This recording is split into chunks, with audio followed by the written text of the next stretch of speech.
이 말씀 중심에서 신앙은 기다림 이어서 라는 제목으로 하나님 말씀 함께 나누겠습니다. 우리는 지금 2026년도 사순절을 함께 보내고 있습니다. 사순절은 질문 앞에 머물러 나의 신앙을 돌아보고 나의 믿음을 점검하고 고민하고 사색하며 예수님의 생각을 삶으로 드러내며 살아가고 있는지 성찰하는 그러한 시간입니다. 더 나은 인생, 더 괜찮은 인생이 되려면, 더 괜찮은 신앙인이 되려면 먼저 내가 바뀌어야 합니다. 우리는 세상이 좀 더 좋아졌으면 좋겠다. 정치인들이 조금 잘했으면 좋겠다. 저 사람이 조금 더 정직했으면 좋겠다. 라고 우리의 시선을 타인에게 주지만, 그러나 정말 우리 인생이 행복하고 더 괜찮은 삶이 되고 신앙인이 되려면 내가 바뀌지 않으면 안 됩니다. 그런 의미에서 오늘 본문 말씀은 질문으로 시작하려고 합니다. 여러분은 그리스도인입니까? 여러분은 그리스도인입니까? 괜찮아요. 애들 이렇게 막 갔다 갔다 해도 괜찮아요. 그러니까 그 신경 쓰다 보면 말씀 못 들으니까 괜찮아요. 그게 애들의 사명이니까 안 떠들면 뭐 어른이지. 괜찮아. 마음껏 놀아. 나는 나 할 일 할 테니까 괜찮아. 다시 한번 묻겠습니다. 여러분은 그리스도인입니까? 그리스도인이란 말의 뜻이 무엇인지 알아야 됩니다. 그리스도인이란 오직 예수님만을 따르는 사람들이라는 뜻입니다. 여기서 중요한 것은 예수님을 따르는 것이 아니라 오직 예수님만을 따르는 사람들을 우리가 크리스찬, 그리스도인이라고 합니다. 예수님을 따르는 것과 예수님만을 따르는 것은 엄청난 차이를 만들어낸다는 것을 우리는 제자들의 삶을 통해서 배웠습니다. 제자들은 직업도 또 사랑하는 사람들도 자기가 좋아하는 것들, 심지어 가족도 버리고 주님을 따랐지만 그 따름이 순전하지 않았음을 십자가에 달려 죽으시는 예수님을 버리고 도망침으로, 배신함으로 자신의 신앙의 민낯을 드러냈던 것입니다. 그들은 분명히 주님을 따랐던 자들입니다. 그들의 신앙의 토대가 말씀을 듣고 그 말씀대로 살아가는 신앙인이 아니었기에 비바람이 몰아치는 상황에서 그만 떠내려 가버린 것이죠. 왜냐하면 모래 위에 집을 지었기 때문입니다. 그동안 제자들이 열심히 예수님을 따라다니면서 말씀을 듣고 그리고 3년 동안 고생했지만, 그러나 그 모든 과정이 바로 모래 위에 집을 짓는 것이었습니다. 그러기에 그들은 작은 고난 앞에서 그만 예수님을 배신하고 버리고 팔고 도망쳤던 것입니다. 신앙의 기초를 성경은 분명하게 이렇게 말하고 있습니다. 나의 이 말을 듣고 행하는 자는 반석 위에 집을 지은 사람 같으니 라고 말하고 있습니다. 신앙의 기초가 뭡니까? 하나님의 말씀을 듣는 게 신앙의 기초가 아니라 그 말씀을 듣고 그 말씀대로 살아내는 것이 신앙의 기초입니다. 그러므로 우리는 나의 이 말을 듣고 행하는 자는 반석 위에 집을 지은 사람 같으니 라는 말을 귀담아 들어야 합니다.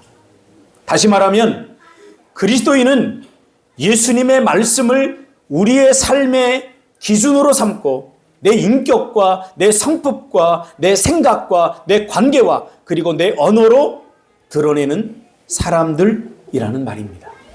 이게 그리스도인이에요. 우리는 하나님의 거저 주신 은혜인 믿음으로 하나님의 백성이 된 사람들입니다. 그러므로 우리는 하나님의 백성답게 살아내려면 어떻게 해야 하는지 함께 고민해 보려고 합니다. 성경은 우리가 하나님의 백성으로 살아내는 것보다 더 중요한 것이 있다고 말합니다. 우리가 하나님의 백성으로 살아내는 것보다 더 중요한 것은 뭐냐면 끝까지 하나님의 백성으로 살아가는 것입니다. 끝까지. 성경은 우리가 끝까지 하나님의 백성답게 살아내려면 기다리는 사람들이 되어야 한다라고 말합니다. 기다리는 사람들이 되어야 된다. 저는 많은 사람들에게 이런 소리를 듣습니다. 전도의 현장에서 또 교회의 현장에서 나도 한때는 그리스도인이었습니다. 나도 한때는 교회 다녔습니다. 나도 한때는 당신처럼 열심히 신앙생활 했습니다. 나도 한때는 교사도 했습니다. 나도 한때는 성가대도 했습니다. 그러나 지금은 어떤가? 그렇지 못하죠. 끝까지 하지 못했다는 끝까지. 뭐 나이가 들어서 그런 것 아닙니다. 저는 아직도 감동스러운 게 제가 부교육자로 있던 교회에 80이 다 된 머리가 희끗한 은퇴한 권사님이 계속 성가대를 앉는 거예요. 그러니까 뭐 80이 됐는데 목소리가 어느 정도 나오겠습니까? 제대로 안 나와요. 그런데 많은 사람들이 성가대의 찬양보다 그 권사님의 희끗한 모습 그리고 그 찬양 부르는 그 표정을 보고 다 은혜를 받는 거예요. 표정을. 그래서 권사님이 야 내가 이제 서 있는 것도 힘드니까 못하겠다. 성가대. 그래서 성가대 지휘자가 그럼 그러세요. 그런 걸 제가 극구 만류했어요. 아니 지휘자님 당신 지금 제정신입니까? 저 권사님이 빠지면 성가대에 은혜가 안 돼요. 그래서 제가 극구 말린 적이 있어요. 그리고 권사님에게 서야 됩니다. 권사님. 뭐 이렇게 앉아서라도 하세요. 권사님의 표정을 통해서 받는 은혜가 얼마나 큰지 모릅니다. 한때 나는 그리스도인이었다. 한때 나는 믿음이 좋았다. 지금은 어떻습니까? 신앙은 과거보다 현재가 중요합니다. 지금 나는. 하나님 우리의 과거를 묻지 않습니다. 지금 어떠냐 이걸 묻는 거죠. 그러므로 우리가 끝까지 하나님의 백성답게 살려면 어떻게 해야 되는가? 오늘 본문은 우리에게 기다려야 한다라고 말해주고 있습니다. 기다림은 우리 그리스도인들에게 굉장히 중요한 이수입니다. 사실 신앙의 실패는 인생의 실패는 거의 기다림의 실패입니다. 오늘 예수님의 형제였던 야고보와 초대교회 성도들이 직면한 문제가 무엇입니까? 예수님이 다시 오시겠다라고 약속하고 하늘로 승천하셨습니다. 그래서 많은 사람들이 예수님의 부활을 기대하고 또 예수님의 재림을 기다렸습니다. 그러나 시간이 한 해, 두 해 흐르고 오랜 시간이 지나자 예수님이 곧 오시리라 하고 약속하고 떠났기 때문에 나름대로 사람들이 기대했을 것입니다. 아마 자기만의 시간을 정하고 이 정도 기다리면 오겠지. 10년 후면 오겠지. 20년 후면 오겠지. 제가 좀 재미난 얘기하면 저를 낳고 제가 막내거든요. 제가 69년생이에요. 저를 낳고 저희 아버지와 엄마가 뭐라고 했냐면 이 애가 군대 갈 때쯤 되면 우리나라 통일되겠지 그랬다는 거예요. 통일되겠지. 군대 안 가겠지. 네, 통일됐습니까? 우리의 시간, 우리가 정해놓은 마감 기한이 우리를 절망시킬 때가 많지 않습니까? 이 정도 이야기해주면 저 사람 변하겠지. 이 정도 기다려주면 저 사람 새로워지겠지. 이 정도 기다려주면 뭔가 달라지겠지. 이 정도 고생했으면 뭔가 삶이 바뀌겠지. 대부분의 많은 사람들이 내가 정해놓은 마감 기한 때문에 절망합니다. 오늘 초대교회 성도들도 그 믿음의 사람들도 시간이 흐르면서 예수님이 다시 재림하지 않자 그리고 신앙의 박해는 점점 심해지고 그들의 삶은 점점 곰핍해지자 하나둘 이 기다림의 대열에서 이탈하게 되는 그런 상황에 직면하게 됩니다. 여러분, 우리가 초대교회로 돌아가자 그러니까 굉장히 초대교회가 대단했던 것처럼 생각하지만 초대교회는 이렇게 우리가 지금 겪고 있는 모든 문제를 다 겪었던 교회입니다. 그러나 초대교회와 우리가 다른 것은 그들이 끝까지 견뎌냈다는 사실입니다.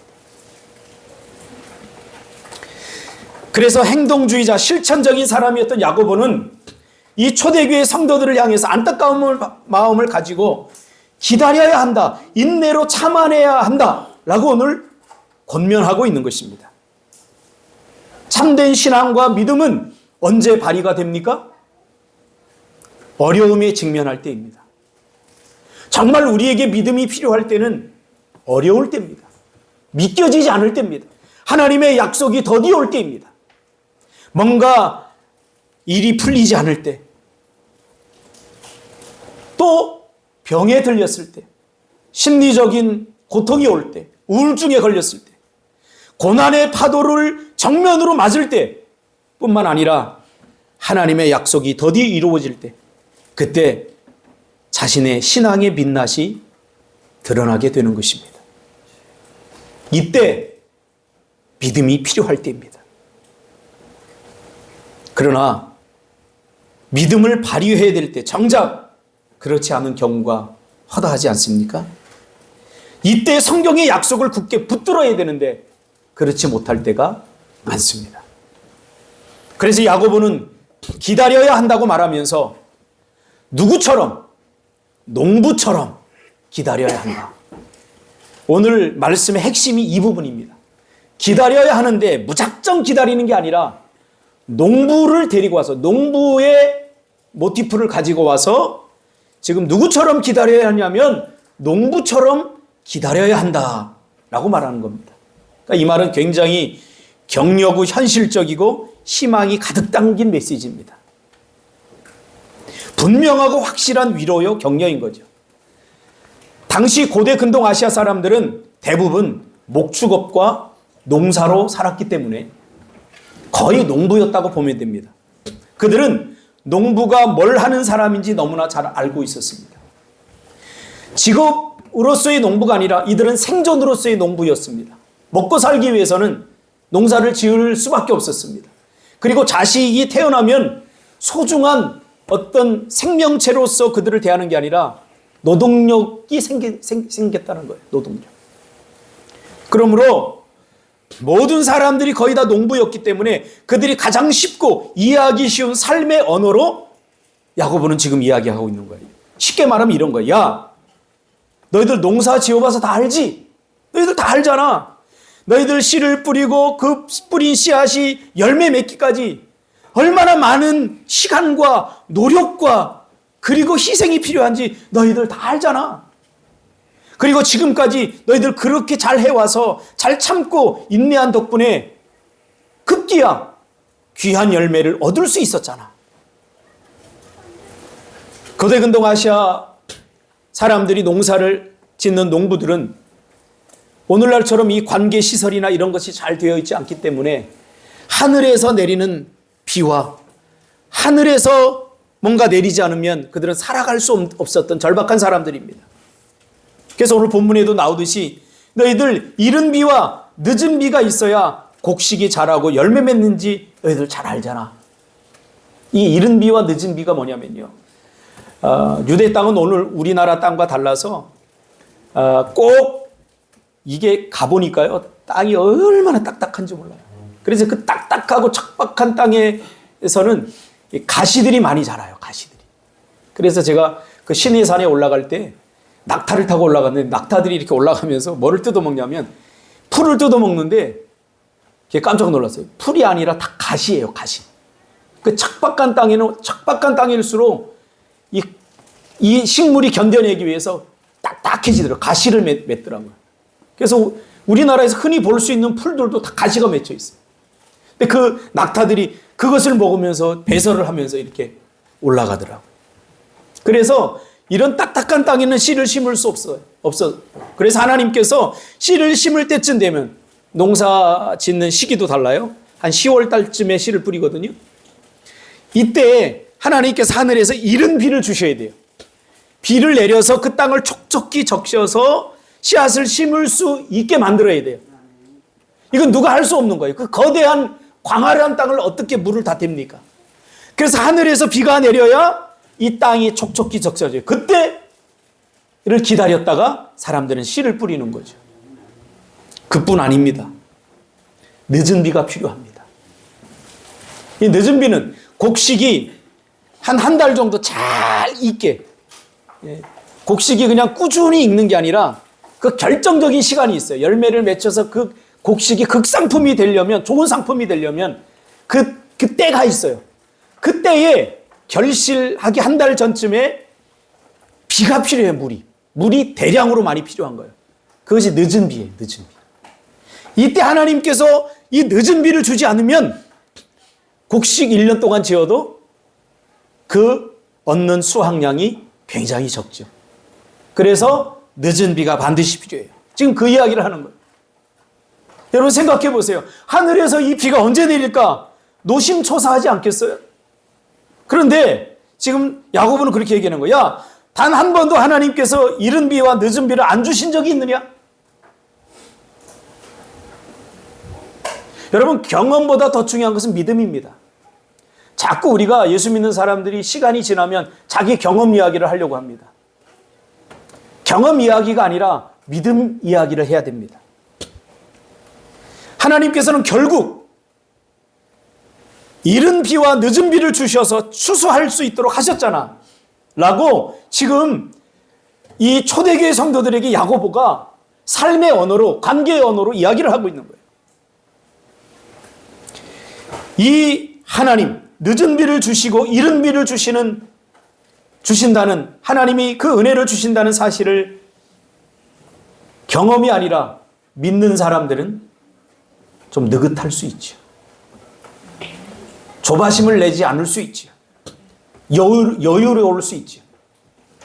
제가 신앙생활하면서 나이가 드는 것, 신앙의 연수가 더하면서 좋은 게 뭐냐면 조금 느긋해질 수 있었어요. 좀 여유가 생겼어요. 이것은 경험이 주는 게 아니에요. 시간이 흐른다고 자연히 믿음이 좋아지는 거 아니에요. 내가 겪어봐야 돼요.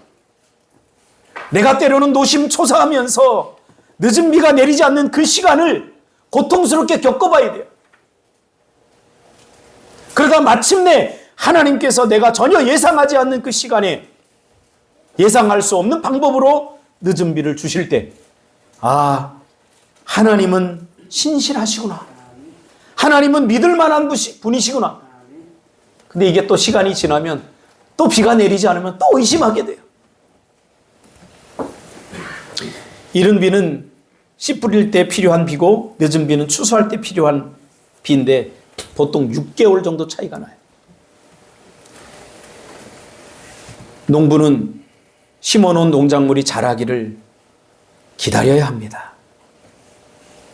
그 과정을 재촉하거나 조작할 수 없어요. 저 아이들이 막 떠들잖아요. 그 정상이에요. 그러나 이제 어른이 되면은 알죠. 떠들려고 그래도, 구술하려고 그래도 안 해요. 그러니 엄마가 아이들을 데리고 예배하러 나면 얼마나 노심초사하겠습니까? 괜찮아요. 자, 딱 각오하기 때문에 떠들려고 그러세요. 그럼 나는 내 할 일만 하면 되니까. 여러분이 할 일은 뭐예요? 조용히 집에 가서 막, 이게 아니라 그냥 말씀을 잘 들으면 돼요. 잘 들으면. 분위기가 그러면 애들도 조용해집니다. 농부는 심어놓은 농작물이 자라기를 기다려야 됩니다. 그 과정을 재촉하거나 조작할 수 없습니다. 농부였던 이들은 여름 내내 일하지 않으면서 작물을 제대로 수확하기를 바라지 않습니다. 또는 비가 안 온다고 한숨만 쉬고 불평하고 원망하며 시간을 허비하지 않습니다. 농부는 최선을 다합니다. 저희 할아버지도 농부셨는데 제가 어릴 적에 보면 정말 바쁘게, 비 오면 비가 와서 바쁘고, 논물 꽃으로 가고, 비가 안 오면 그 논물을 데려고 가고, 정말 농부의 마음은 농작물에 있어요.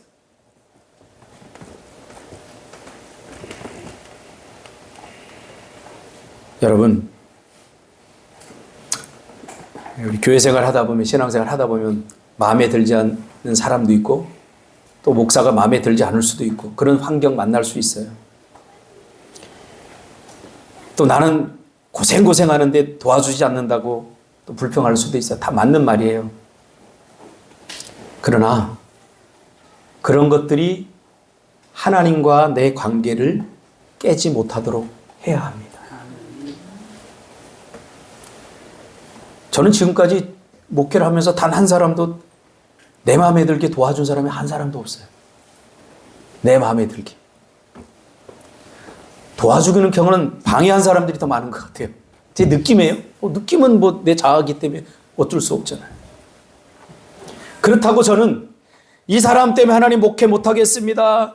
뭐 돈이 없어서 못하겠습니다. 저 사람이 도와주지 않아서 못하겠습니다. 그렇게 하나님 앞에 불평한 적이 단 한 번도 없어요. 왜?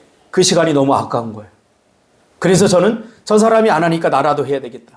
이 사람이 안 하니까 나라도 해야 되겠다. 그리고 여기까지 온 거예요. 오늘 야고보는 그런 이야기를 하고 있는 거예요. 나의 신앙과 믿음 위에 굳게 서서 그런 것들이 흔들리지 않고 하나님이 나에게 주신 나의 길을 가는 것, 이것이 중요하다는 거예요. 이건 이래서 못하고 저건 저 사람 때문에 못하고 이건 저 사람이 마음에 들지. 그거 가만히 보면요. 사실이 아니에요. 그냥 핑계대고 변명하는 거지. 그래서 나라도 잘해야죠. 그래서 다른 사람이 안 하니까. 다른 사람이 안 도와주니까 내가 더 열심히 해야 되는 거죠. 이게 복된 인생이에요. 이게 복된 인생. 묵묵하게, 우직하게 나의 일을 하는 거죠. 사실 우리의 삶이 시련과 불확실한 일들을 겪어내는 일 아닙니까? 우리가 생각하지 못한 많은 변수들이 있어요. 젊을 때는 경험이 적기 때문에 이 변수를 내 계획과 내 삶에 수용하지 않아요. 그래서 계획을 세우면 다 그렇게 될 줄 알아요. 저도 그랬어요. 목회를 딱 시작하기 전에는 목사님들 왜 저렇게 열심히 안 하지? 왜 목회를 왜 10년 했는데 5명밖에 안 나오지? 하고 저도 그 목사님들이 무능하다 막 이러면서 나는 목회하면 그렇지 않을 거야. 그렇게 내 계획대로 될 줄 알았어요, 목회가. 근데 내 계획대로 되지 않으면서 내가 성장하고 내 계획대로 되지 않으면서 내가 겸손해졌어요. 내 계획대로 됐다면 제가 아마 괴물이 되었을 거예요. 오성훈 집사님 사람으로도 안 봤을 거예요, 제가. 그러나 그런 과정을 겪으면서 사람을 더 이해하게 됐고 사람을 더 공감하게 됐고 아픈 자를 더 깊이 경험하게 됐고 가난한 자를 더 이해하게 됐어요. 변수를 수용하시기 바랍니다. 우리 인생에는 내 뜻대로 되지 않아요.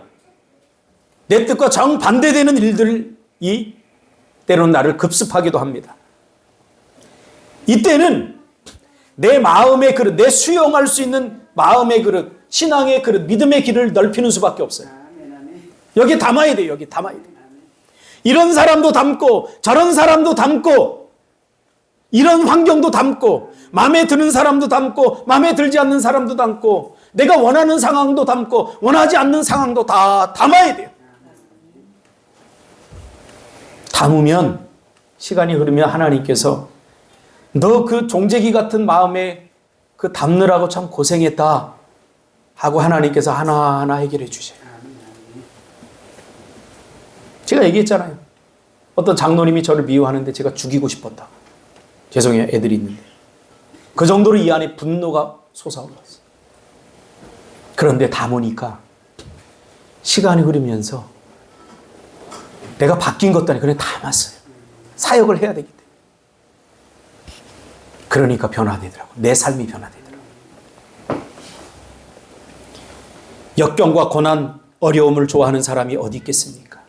다 마음에 드는 사람과 함께 살고 싶고 마음에 드는 상황 속에서 살고 싶죠.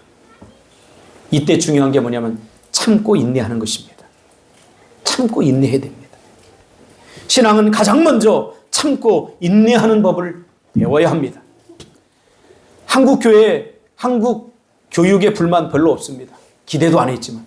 그러나 딱 한 가지 요것만 했으면 좋겠습니다. 우리 아이들에게 기다리는 법을 가르쳐야 합니다. 너무 쉽게 주면 안 돼요. 우리 애담이가 지금 대학에 가서 기숙사 생활을 하는데 얘는 누구하고 같이 함께 하는 걸 정말 힘들어해요.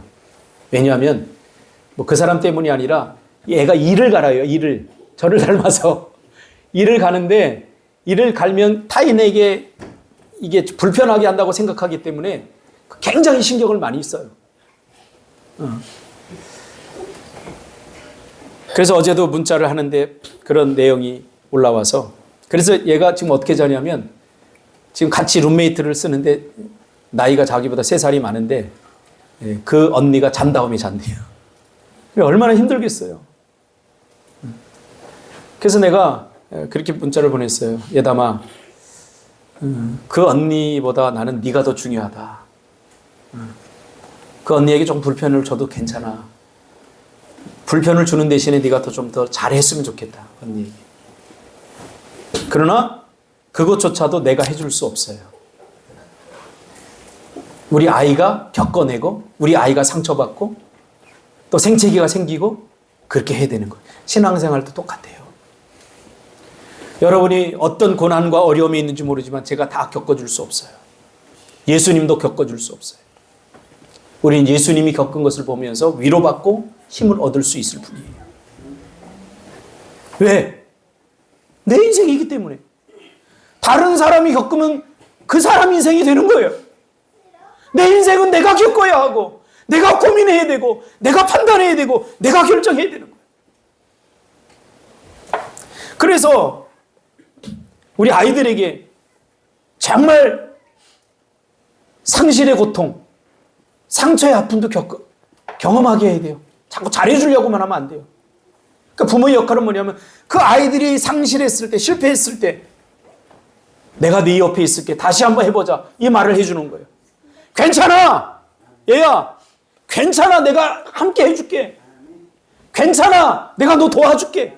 다시 한번 해보자. 이게 부모의 역할이고 한국 교회 그리고 한국의 교사들의 몫이에요.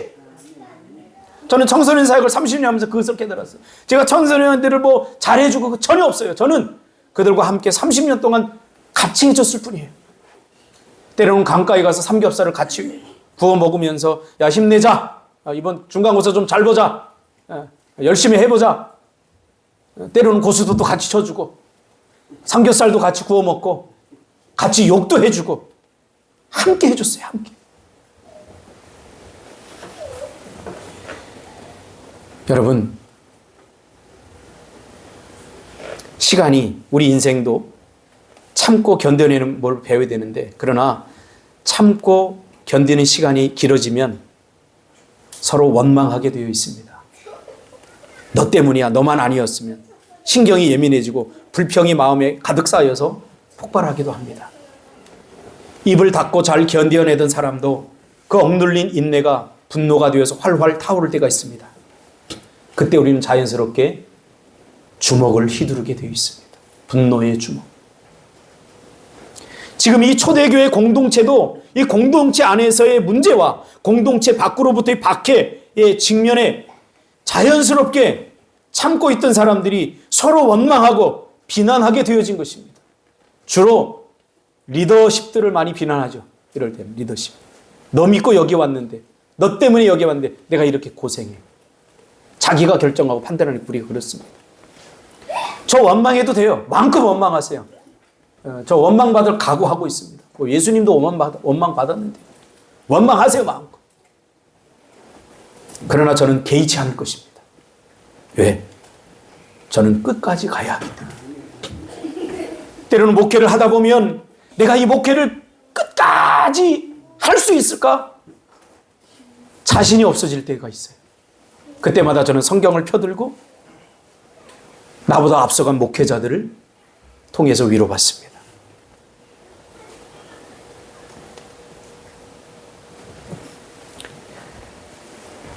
지금 야고보는 이런 불평과 원망, 즉 자기 마음에 들지 않으면 모든 것을 허물어 버리고 파괴해버리는 이 사람들의 반응, 이 죄의 반응을 지적하고 있는 것입니다.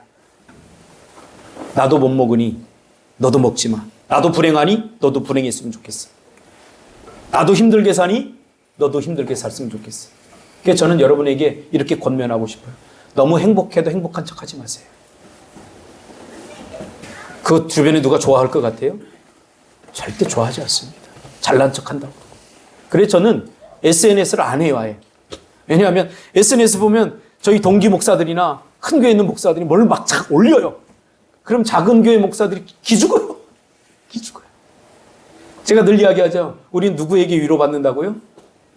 실패한 사람들한테 위로받아요. 나보다 더 고난당하는 사람한테 위로를 받아요. 이거 왜 그러냐면 여러분이 나빠서 그런 게 아니라 죄가 그래요, 죄가. 죄성이 그래요, 죄성이. 제가 얘기했잖아요. 제가 아끼던, 아들같이 아끼던 애가 대학을 다 떨어졌어요. 그러니까 같이 다 떨어졌는데 마지막 그 친했던 친구가 합격을 하니까 실망하더라니까요. 다른 사람들이 다 대학 간 거는 실망 안 하는데 그러면서 나한테 그러는 거, 솔직히.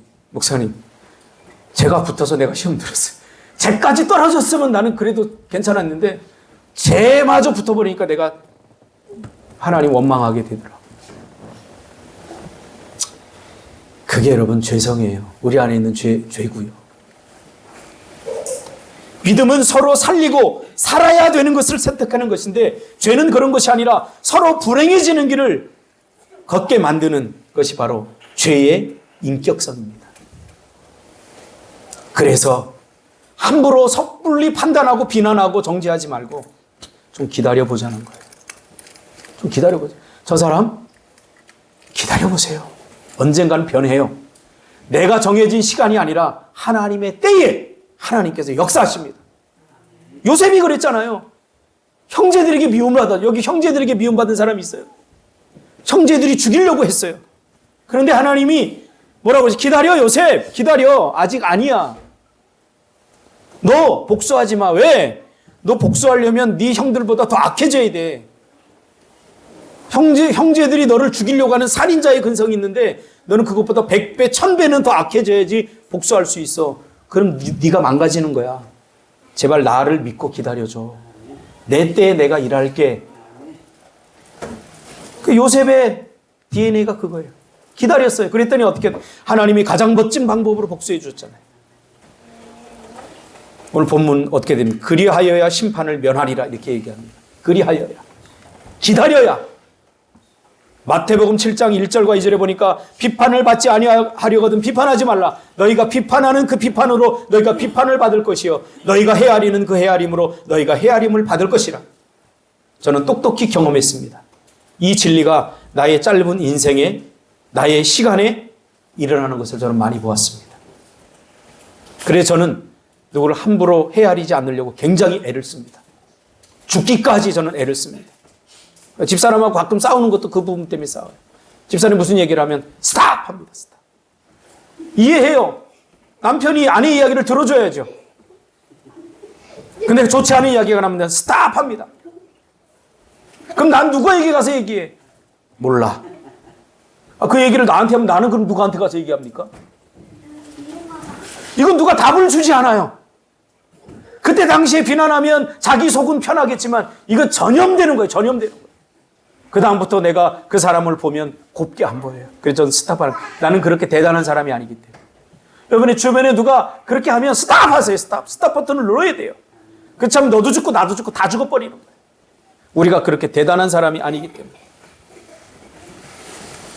그래서 주님께 맡기고 나의 길을 가야 합니다. 누구처럼요? 농부처럼. 농부는 비가 와서 다 쓸어내리고 다 시작해요. 우리 할아버지 보니까 그래요. 비가 왔는데 콩 심은데 다 내려가요. 그러니까 이번 해는 망했다 그러지 않고 또 밭을 갈더라고요. 그래서 늦었지만 또 씨를 뿌려요.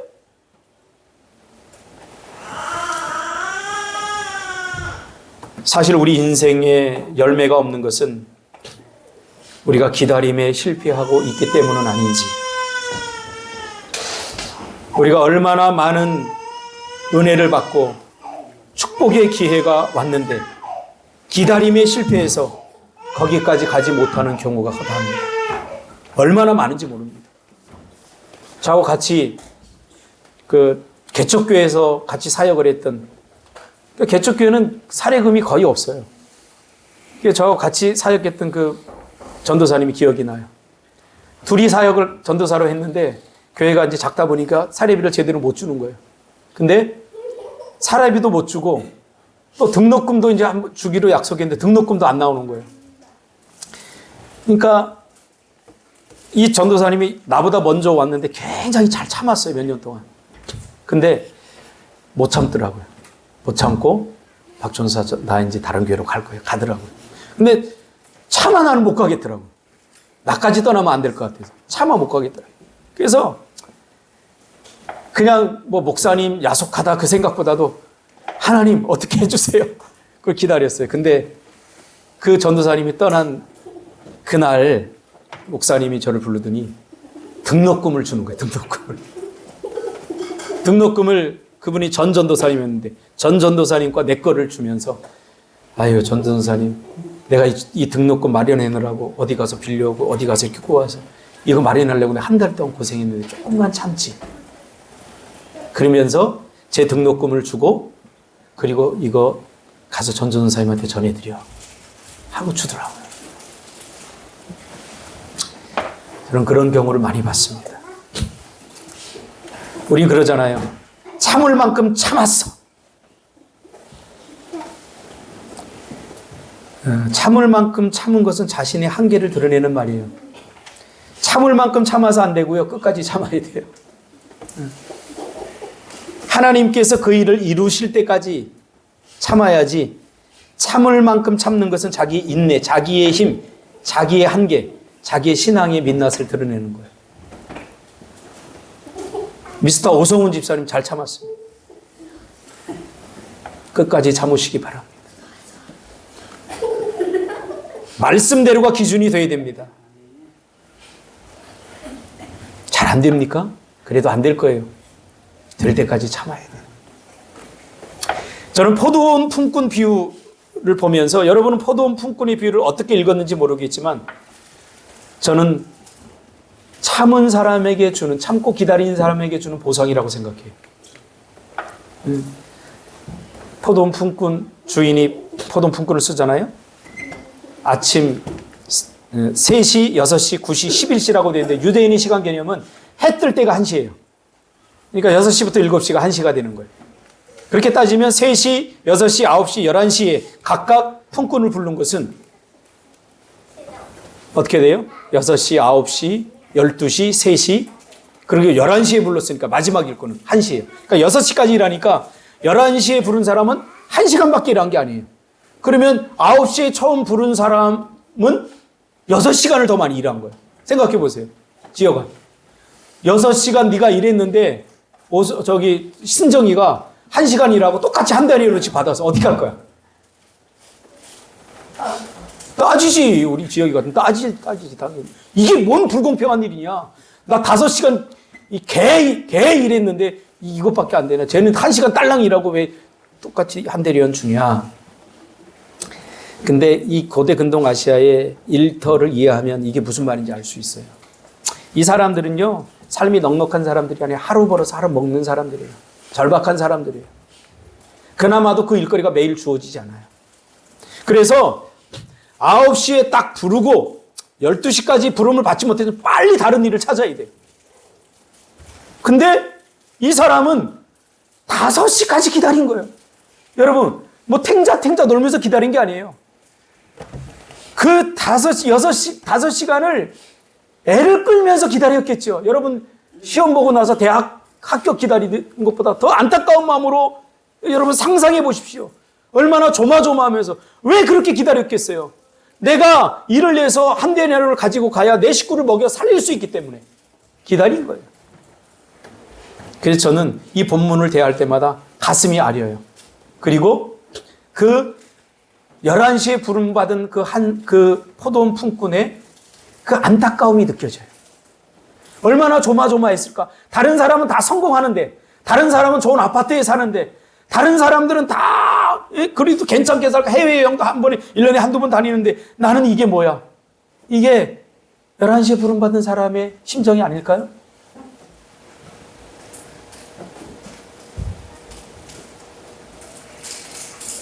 인생은 기다림을 배워야 합니다. 우리 희수 집사님 애 낳고 얼마나 힘들까요? 사는 게 아닐 거예요. 밤낮이 바뀌고 잠도 제대로 못 자고.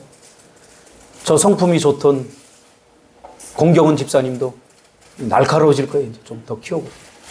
예민해지고. 그러나 기다려야 됩니다. 인내해야 됩니다. 참아야 합니다.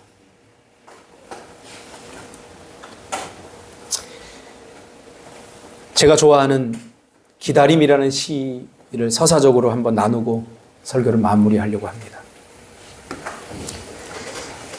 저는 이 시를 마음에 담고 있어요. 이 시의 내용은 되게 짧아요. 그래서 내용을 그 시는 이야기하지 않고 이 시의 서사를 제가 얘기해 줄게요. 이런 거예요. 어느 날 동생이 누나한테 와서 물어요. 누나, 기다림이 뭐야? 라고 물어요. 그러니까 이 누나가 기다림이란 강가에 가서 돌을 하나 주워다 놓고 그 돌에다가 싹이 날 때까지 물을 주는 거야. 이렇게 이야기. 이게 기다림이야. 그러니까 그 다음이 더 멋져요. 이 아이가 누나 돌았어? 또라이 아니야?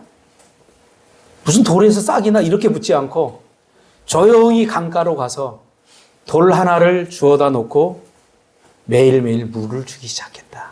이게 기다림이라는 시의 서사예요. 여러분, 기다림 좋아하는 성품을 가진 사람이 없습니다. 기다림은 성품과 인격이 아니라 기다림은 믿음이고 신앙입니다. 기도하겠습니다. 주님 고맙습니다.